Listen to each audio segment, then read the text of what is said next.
Welcome to the Socket podcast. At Socket, we discuss plugging into gratitude, confidence, and happiness, and also ways to unplug from things or people that no longer serve you anymore. On today's episode, we are joined by my great friend, Mary.tobiason. Mary and I have known each other for probably over a decade in different parts of our lives. And just thank you, Mary, for being here today. Mary, can you share a little bit about yourself so our audience knows who they're listening to?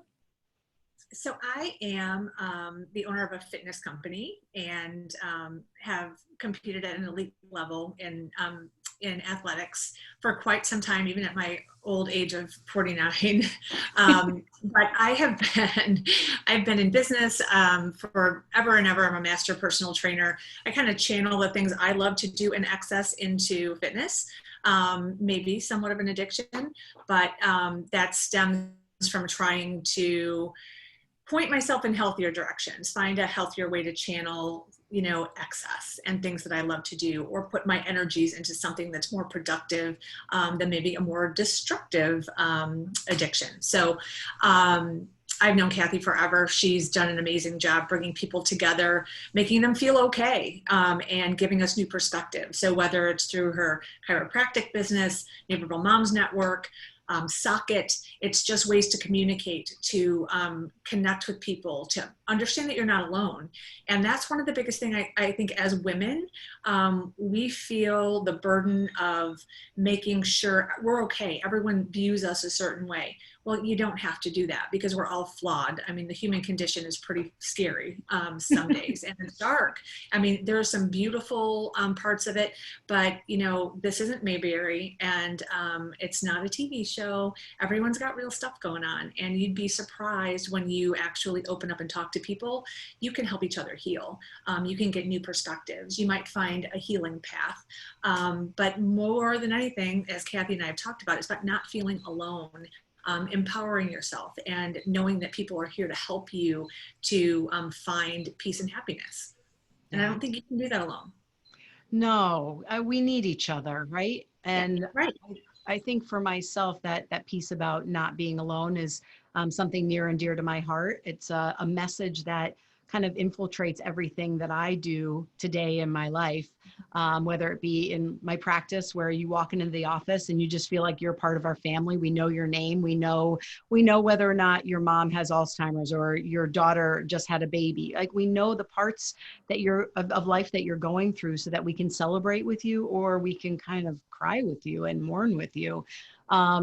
With the branch that is part of Neighborville Moms Network, just helping local moms feel as if they are on this journey with someone that understands. Not everyone has exactly the same support system. I know I didn't for a period of time in my life.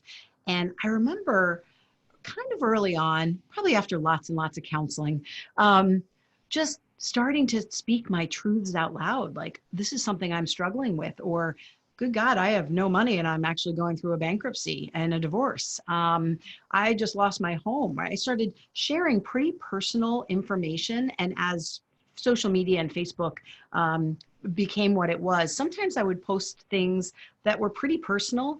And I remember a few friends very specifically reaching out and saying, why are you sharing such personal stuff? You don't have to tell everyone that.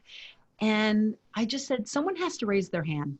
Someone has to start the conversation. Not that these conversations weren't being had by other people, but in my circle of life, it felt like people were really close to the chest and kind of afraid to open up about what they might be dealing with. For today's episode, we are talking about addiction, and we're tackling a very difficult topic that affects millions and millions and millions of people, whether it's something that you struggle with yourself or it's something that a family member or a friend is going through. And I know when I invited Mary on to the show, she mentioned that she has a story that's near and dear to her heart. So I'd love for you to share a little bit about your mom, if you could. Great. So my mom was my hero. She was this infectious, intelligent, beautiful, hilarious woman who was a chronic alcoholic. So she went through rehab 8 times. And that it was always so exciting when she was in rehab, because then she was going to be back and she was going to be ours again and she was going to be whole. And this other person that invaded her body every so often would be gone. But she didn't beat it. And it's the addiction, as anyone knows who's involved with a loved one, family member, friend, that has this, it's a disease for everyone around you, because it causes anxiety, stress, fear, a sense of loss, a sense of a loss of control. And when you're dealing with something like that, your relationship with the addict, it can be very volatile. So addicts tend to lie. So the trust goes away. You don't know whether they're telling the truth a lot. And a lot of that is so that they can hang on to their behaviors of, overindulging in a substance, an activity, whatever it is. It could be video games, whatever it might be, shopping, drugs, alcohol, food, and hide it, because they know they do it to an excess, and they have to lie so that they can hold on to this thing that's very precious to them. Why is it precious to them? Well, it's an escape. It's something they can control, but it also gives them a physiological response. So it's a high. It's a chemical high, and it's this release and this, I'm in my happy place now and nobody can bring me down. But the crash from that is pretty hard and sometimes catastrophic. So trying to understand the triggers, the whys, are pretty difficult because they're different for everyone.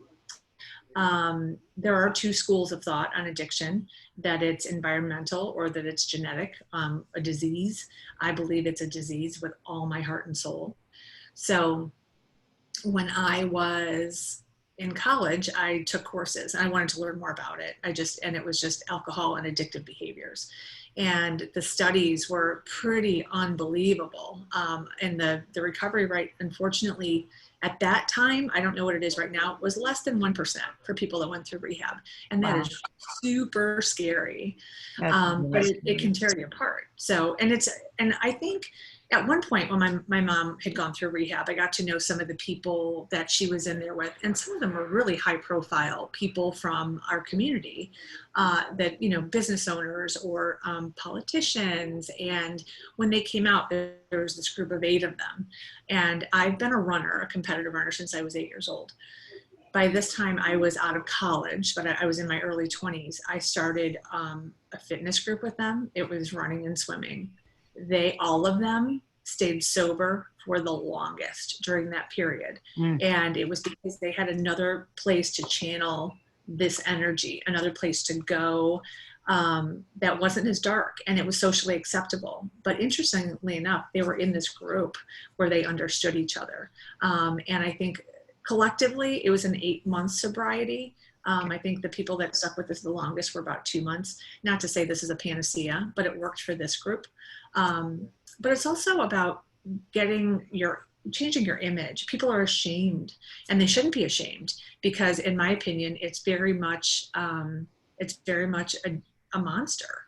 So the things that happened early on in life, as a child, being in the car, running into someone's front room, their living room, in the car, just car accident. Driving onto a golf course, which was, are you kidding me? And oddly enough, my dad was on that 9 playing.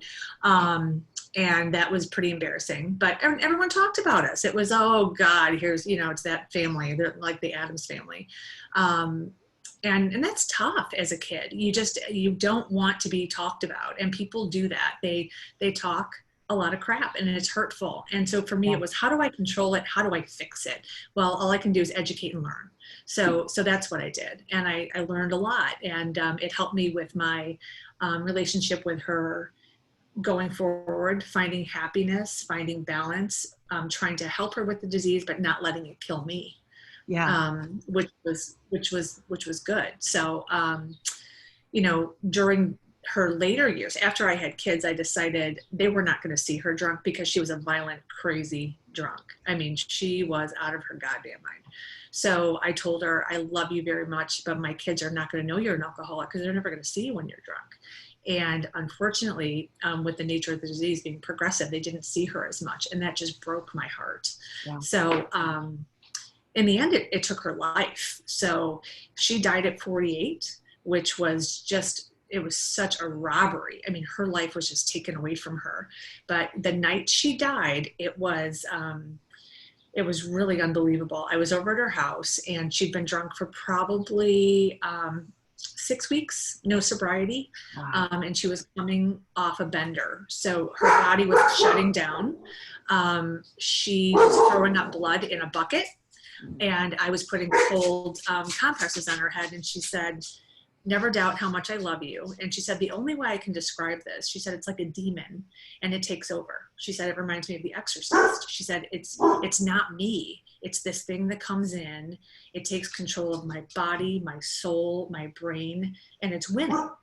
And she said, "I don't think I can fight it anymore." And I said to her, I gave her this long list of things she had to live for. And we went to dinner that night.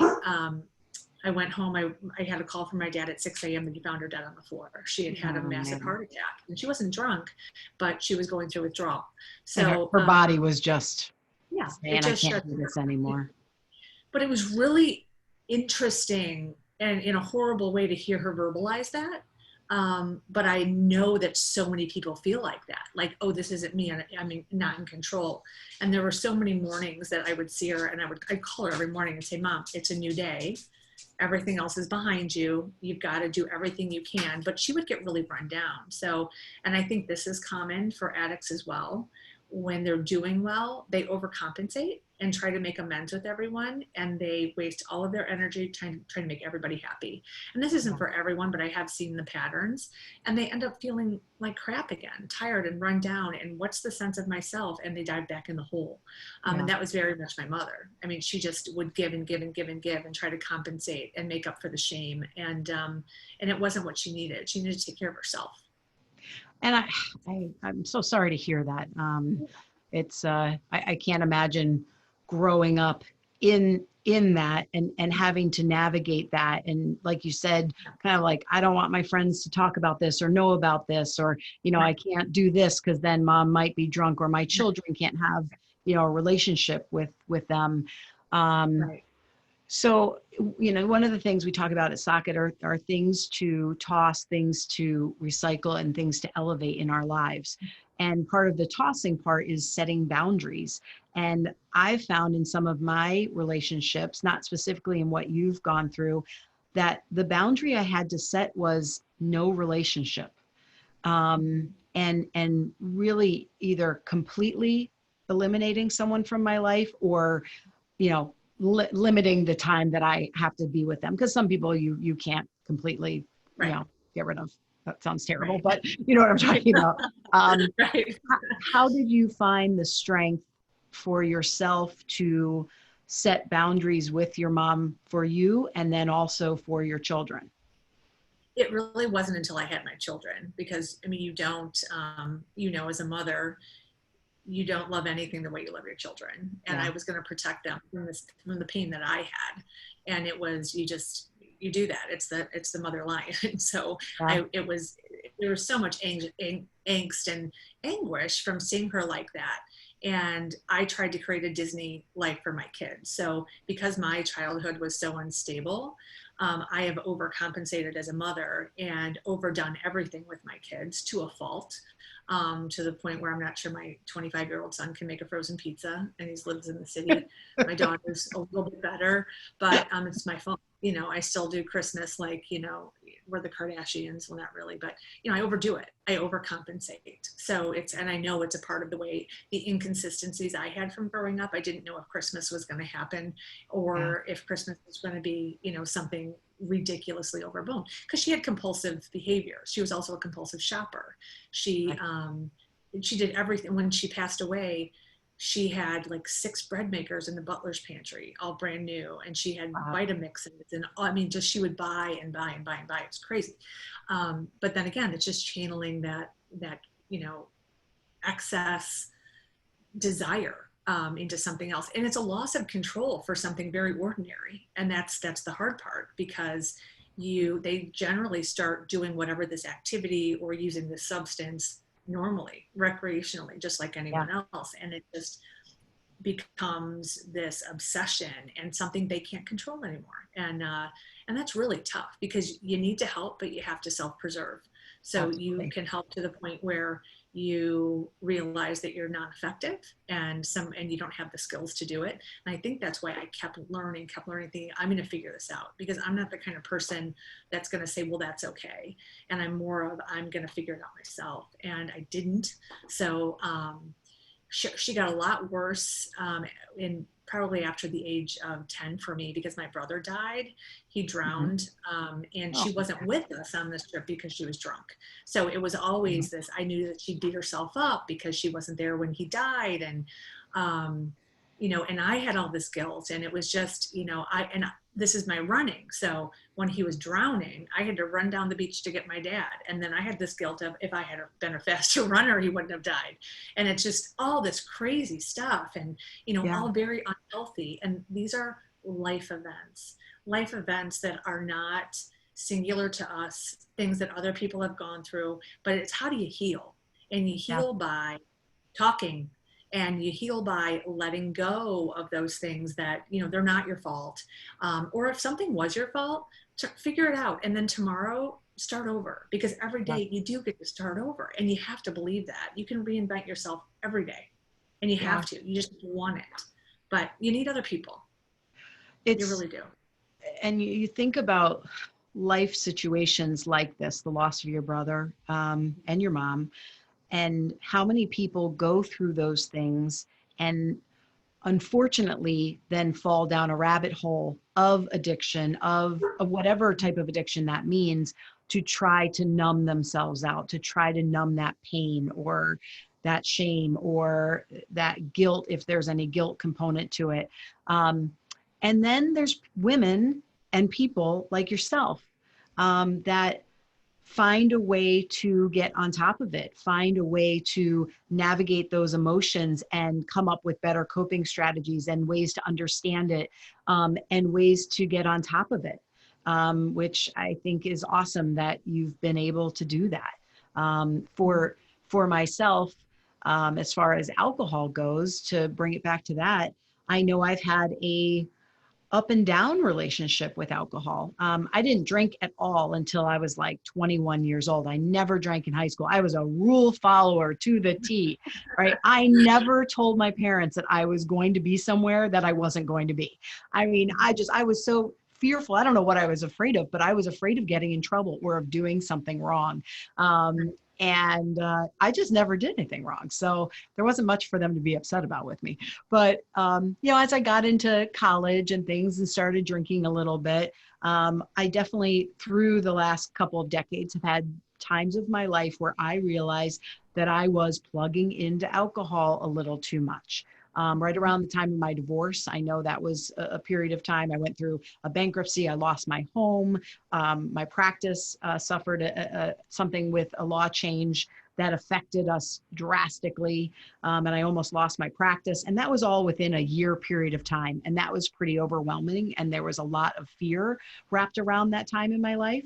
And so coming home at the end of the day and having a couple glasses of wine became my escape, became my release, became I kind of I deserve to have my glasses of wine.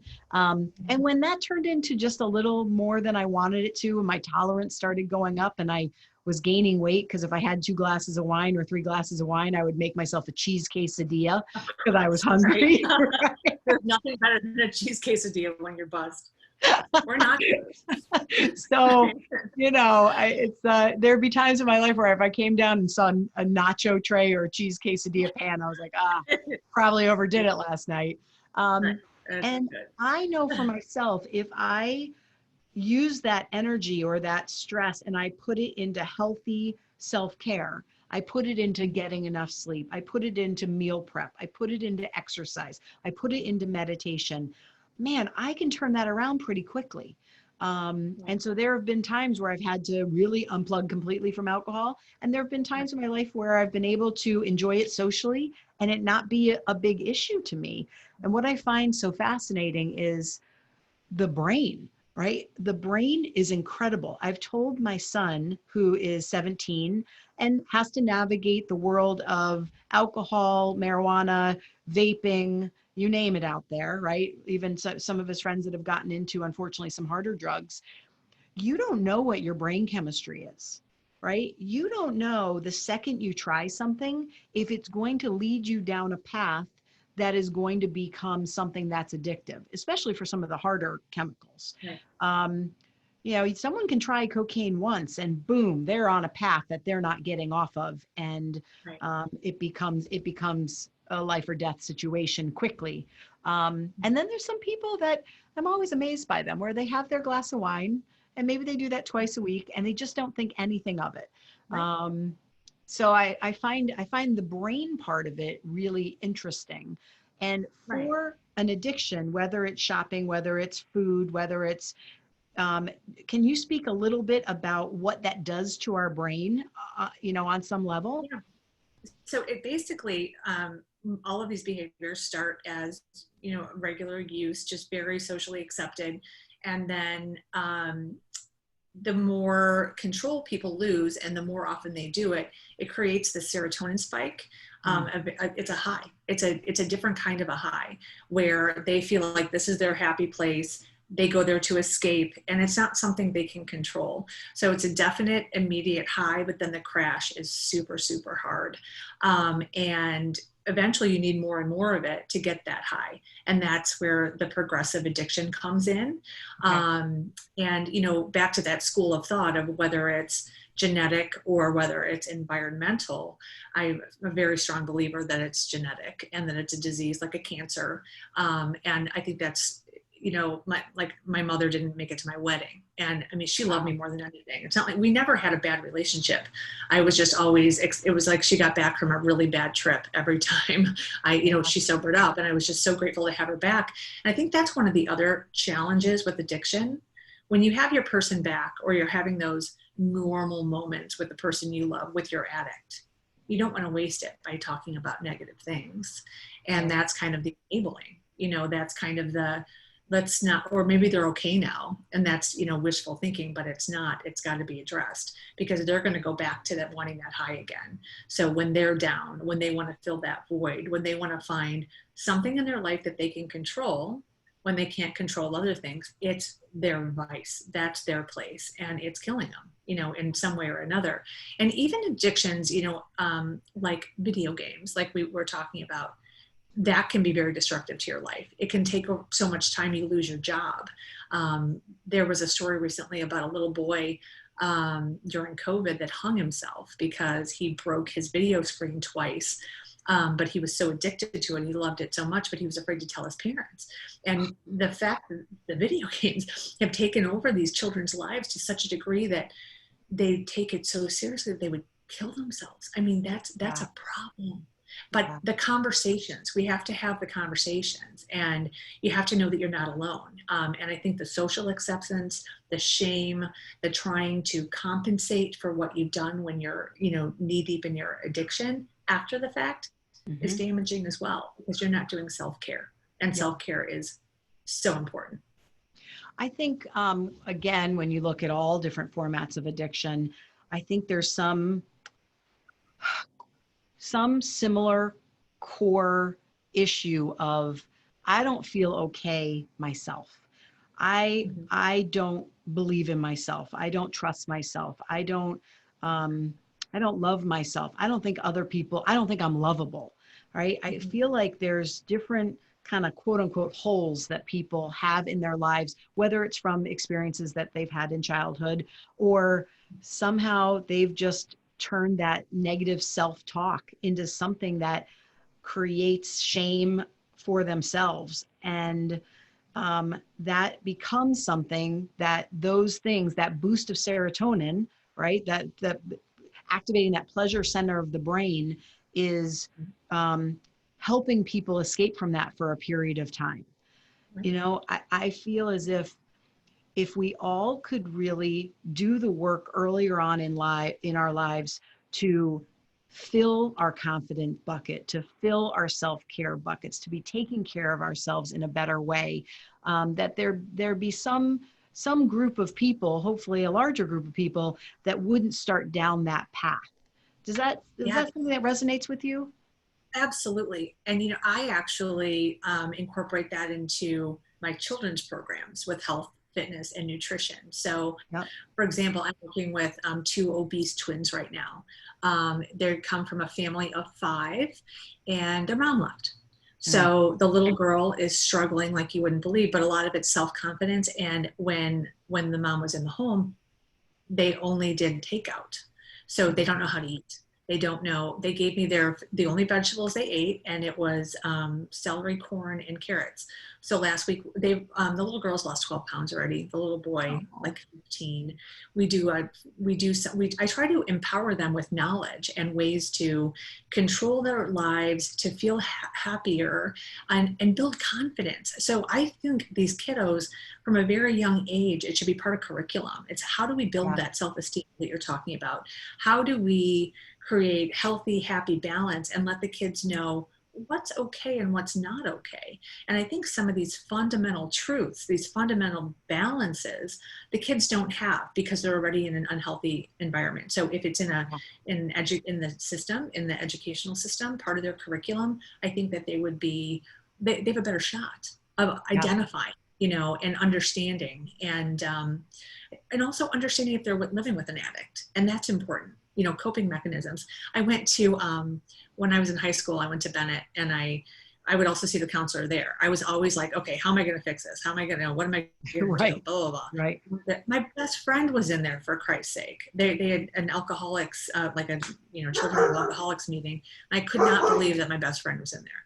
And Yeah. her dad was a dentist, and he used to do the laughing gas, and he was addicted to that Wow. and alcohol. He lost his practice.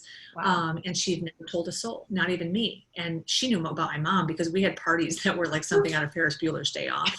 And she knew my mom was a drunk because the police would come and they'd say, "Oh, the mother's home," and they'd go and look at her and say, "Oh, ma'am, you probably don't know that there's a party going on here, do you?"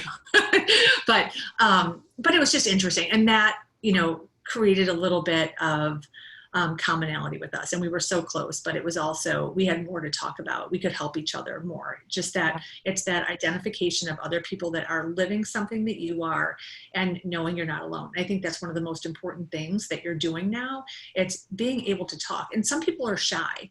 They're embarrassed. They don't want to be viewed as anything but this perfect little family or this perfect little person. Well, none of us are. I mean, the last time I checked, nobody is. So if you can empower yourself with knowledge, with people that care, that people can help, listen, be a sounding board. Just listen and maybe give you a couple tips on how they handle things. This is part of life. It's very much a part of life, very real for all of us.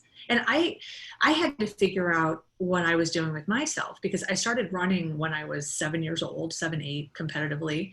And I loved to party I actually think I had my first drink when I was 12. I was camping out with my friend Bridget. Oh God, yeah. We had a tent in the backyard. I was like way late on the spectrum. Oh no. No, I started early, and I was raised by wolves. So we had, my parents really didn't care. I mean, they bought us alcohol, and I was at the point in high school, I thought I was pretty cool. I would take my mom's car, I would dress up in a suit and go up to the liquor store, pop the trunk, wear big sunglasses, and take my little brother, not the one that passed away, my mom had another one, in there, pretend like he was my son, and tell him to put 6 cases of beer in the trunk. Go home, and we would have these ragers, and I drank a lot. I could drink a 12-pack and still walk a straight line, and I knew I had a wooden leg. And that was scary to me because I was small, but I could drink, and I knew that I could very easily be an alcoholic. So I drank through college, and in my junior year, when I started taking all these courses, I thought, well, shit, maybe I'm an alcoholic. So I decided I was going to stop drinking for a year in college, and I didn't, and if I could do it, I thought, okay, well then I can check that box off. I'm not an alcoholic. So I did. I didn't drink for a year. Did I miss it? Absolutely. But for me, I'm just competitive. So I think I was just being competitive with myself, but then started running more, and ended up doing 17 marathons, and now I've done 12 Ironmen. And at one point when my stresses got big, I had some of the same things you did, as you know, Kath. So bankrupting my business, getting divorced, all of this stuff. And I was running a minimum of 15 miles every time I went out. And my performance was decreasing. My body hurt. stress just makes pain not go away. So, I mean, things that would ordinarily heal you. I was so broken down and just sad. And I thought this was therapy for me, but I was overdoing it. So this was becoming a run addiction. And I was like, well, God, I do this for a living. If any of my clients ever knew I was doing this, they would think I was out of my goddamn mind. And I wasn't telling anyone I was doing that. But then I just stopped. I'm like, get your shit together. And now I'm starting a new business. Smaller. I'm so excited about it. And surrounding myself with people that empower me, like Cathy. We've got this other great women's network that we just empower the shit out of each other. And listen, Yeah, we do. and the first time we had this meeting, we had this really amazing group of women. We all just told our story. And I think it was supposed to, we were going to be like there for an hour and a half. 4 hours later, we're all sitting around a table crying and not wanting to leave each other because we had so many things that we identified with one another, that we were able to support, to listen, and lift.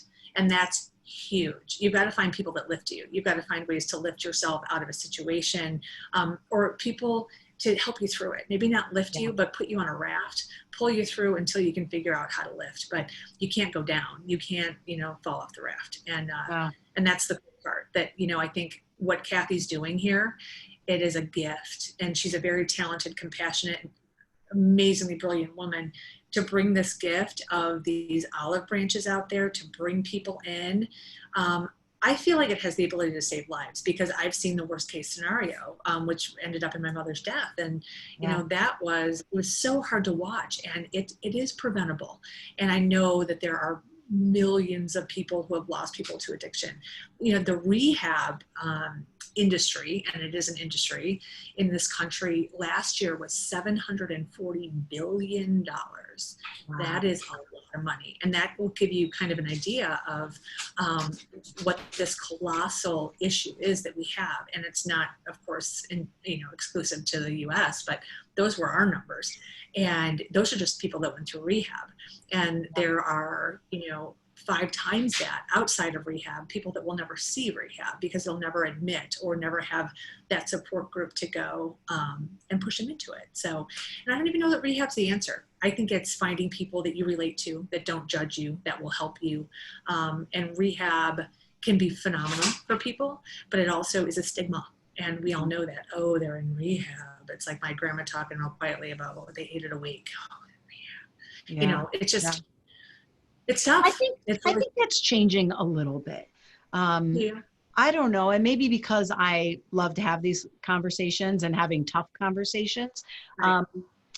And maybe it's just like, who I surround myself with. I really try to surround myself with people that are open to having these conversations so that we can figure out, okay, well, how can we help, right? I mean, something like you said, like something like Socket, something like someone out there listening to these conversations that may be more on the shy side, that might not be able to have these conversations themselves. Hopefully, our conversation and our honesty and your honesty about what you went through can be like, oh, that's my mom, or that's me. And it can inspire people to get the help that they need. I know when I was growing up, I was an athlete like you. And, I know we've talked about alcohol addiction, but food addiction is also an enormous issue in our society. Look at the cases of people that are obese and that have diabetes, and the myriad of problems that come with overeating or undereating. And for me, I was an athlete and I didn't have an ounce of body fat on my body. So I would go to the doctor when I was, 8, 9, 10 years old. They put me on the scale. They'd look at the chart of my height and look at the chart of my weight, and I'd be way off the chart. And so the doctor would tell my mom that I needed to lose weight. And so in my mind, in my mindset, I was a fat kid. I was overweight. My body wasn't okay. So my mom would put me on these super restrictive diets, and on top of 2 hours of gymnastics or diving or swimming for the day, I'd do an extra Jane Fonda workout video. And I was like obsessed with losing weight. And it really developed completely unhealthy relationship with food, one that I'm still unraveling at age 46. So it's something that stayed with me, and I certainly have a better hold on it now, and it's something that I continue to work through. But when I would lose weight, my mom would praise me and give me love and buy me clothes. And then ultimately, I would hide food. I was starving. And I would get up in the middle of the night and raid the pantry or eat ice cream. And I remember one time I hid a Carvel ice cream sundae container in my closet. And at some point, there were maggots in it. Like I went into my Oh my closet and I'm like, oh, this is so God. I still to this day fight the urge to have something, even if I want to have it and I'm saying, hey, I'd like to have this treat right now. Right. I fight the urge to put it in the trash and cover it up with something else. And I'm like, Yeah. who am I hiding it from? Like, Yeah, and that's, and I do a lot of nutrition counseling as well. And what I had a bout with that as well. And it's not about, like you said, once you have an unhealthy relationship with food, you kind of always do. I would say I'm good. I honestly am good now. yeah. But when my mom was at her worst, I stopped eating. Mm, And I was never heavy. I mean, I was sturdy. Was, I was a great athlete. I was a guard in basketball, and you couldn't knock me over. I mean, I had some pretty serious legs. And I loved it. And I went to state in the 200 for track. And then my junior year in high school, when shit was hitting the fan with my mom, I needed to control something. So I yeah. stopped eating, and my Mm. performance went down. And I didn't really ever decide that it was because of food, but I did have a boyfriend say, if you lost 5 pounds, you'd be perfect. Ugh, And I was like, well, shit, I'm not perfect. And yeah. then right along that time, my brother told me one day that I needed to lose a couple pounds. And I wasn't big, but this was my Irish twin brother. And I was like, really? I think I was probably 130 pounds, 5'6". I'm like, well, but I did. So I got too thin. But again, I was controlling it. I was controlling, and I was going to be perfect. Yeah. So, and then that whole idea of being perfect when you're trying, and that's something that my therapist said stems from your mother. Oftentimes women that have an unhealthy relationship with their mother want to be so perfect, and they also want to be the antithesis of their mother. Yeah. So there were so many great things about my mom, but I was trying to make sure that I did everything right, that I was not going to be talked about like her. Well, I didn't do that right because, oh my God, she's so thin. And, Yeah. and that was bad because then everybody, thinks you're a wackadoodle for doing that. But, and I guess I don't like prefacing things with everyone thinks, because I'm at a point in my life where I'm all out of shits about that stuff. I don't care what people think, because I know I get up every day and I am the best person I can be to everyone else and to myself. But Yeah. you earn, and I think that's one of the beautiful things about age, is you really do own who you are. And the way you treat other people and the way you treat yourself are the center of life.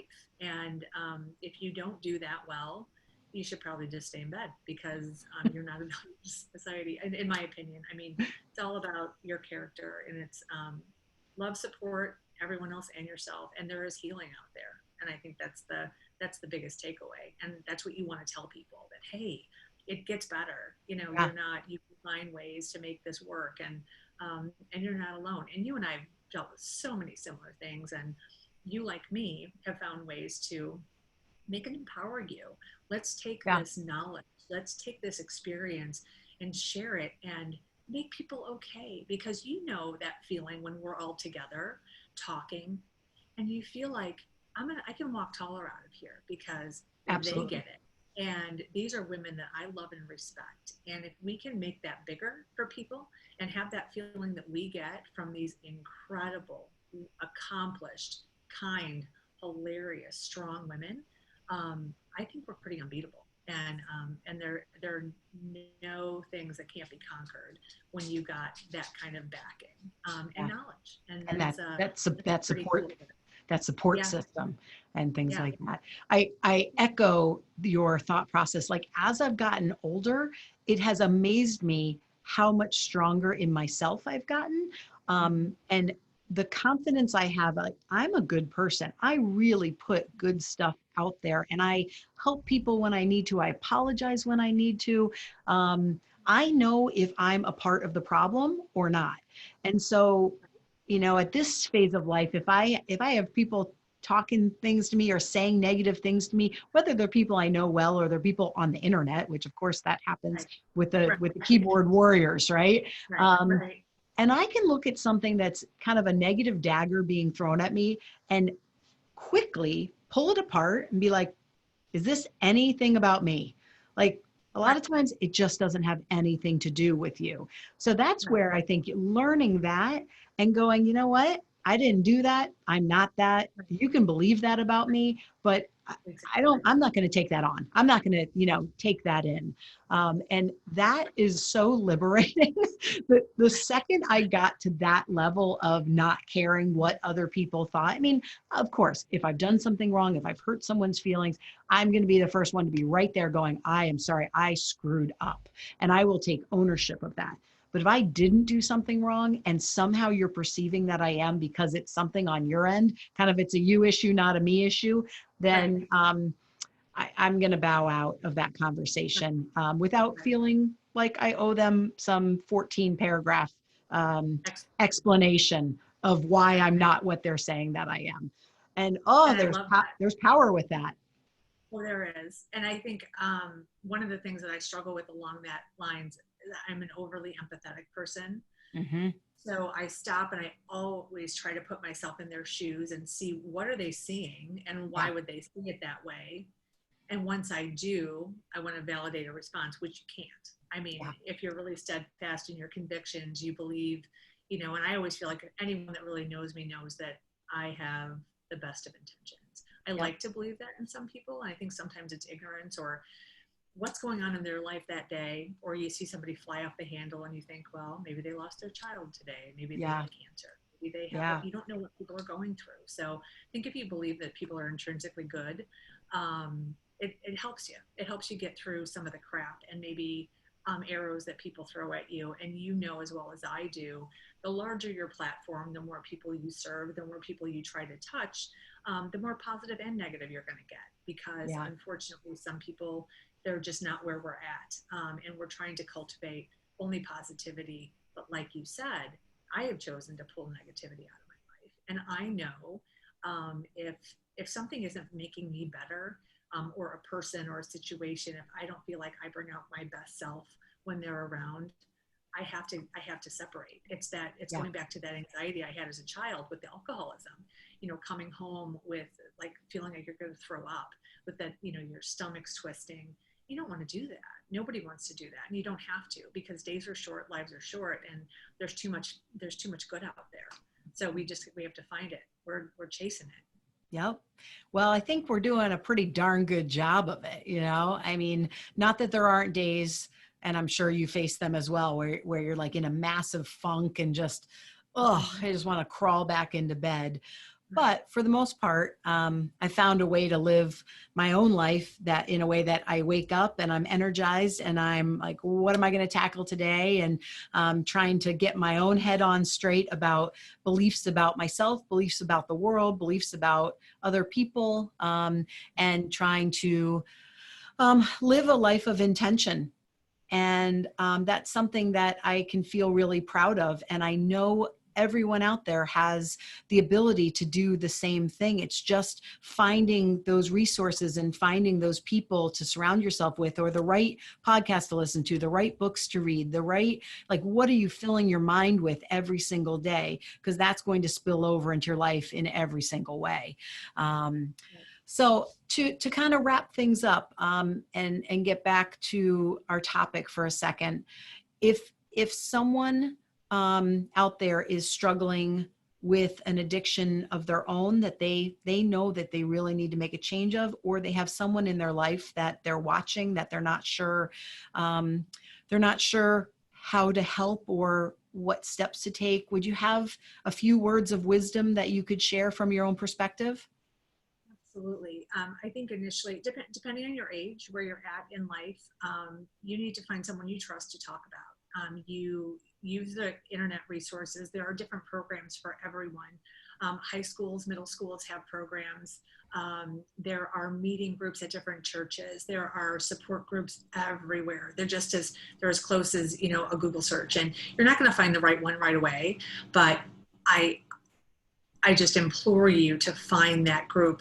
And it's not about going to a place. Start with an outpatient meeting, or just going and, you know, talking. That's the most therapeutic for people, because you're not in a situation where you feel threatened, and you can listen. But it's about taking that first step, you know, confide in someone. If you're young and you need some direction, if you're an adult, you got to take the steps yourself. I mean, people will help you, but you've got to take the first move. You've got to want to change. And I think that's the biggest thing. You know, there are interventions all the time. People come together and they say, oh, we're going to fix this. We're going to stop this. No, you're not, because you can have a loved one committed into a program. You can do these interventions where, you know, 10 people stand around and tell them how bad they are and how they feel about the alcohol or the drugs or whatever it is they're doing. But if that person doesn't want it for themselves, it's not going to change. Yeah. It simply is not. So, and that's the tough part. So want it for yourself. It's a tough reality. It is. And people are very well intended, but, you know, you're not coming in as the super friends, and you're not going to, you know, wave your magic wand and take away the pain that person's been feeling for years and years and years. And it's a process, it's a healing process, but they have to lead the journey. And if you're supportive and you want to be a part of it, that's phenomenal, because addicts need help. They don't need judgment. They need understanding. But they also don't need codependency. And that's one of the things we didn't really talk about, but that's a tough one, where loved ones really perpetuate the condition by, you know, covering up, or maybe putting the addict's feelings too much on the front burner instead of the black and white reality of the destruction it's causing to their life. So, you know, you've got to be a part of the solution. And like Cathy said, you know, take the negativity out of your life, kind of like I did with my mother. I didn't see her once my kids were born, when she was drunk. So it's about separating that. It's setting boundaries, not enabling the addict, but helping them. You can help by pointing direction, but as we said, end of the day, they've got to find it. They've got to want it. Yeah, for sure. Well, Mary, thank you so much for joining us today and being so open and honest about what you've been through, which I can only imagine has been very challenging over the years, but learning to find ways to cope, find ways to move forward, and kind of take control back over your own life in certain ways. So I know we could talk more about this. We probably could have an addictions part 2, 3, 4, 5, 6, you know, there's so many aspects of this that we could chat about, but really appreciate you being here today. And to all of you out there, thank you for joining us on this episode of the Socket podcast. And we hope that you have a really great, healthy day. Thanks so much. Bye-bye. Take care. Bye-bye. Well, thank you. Bye.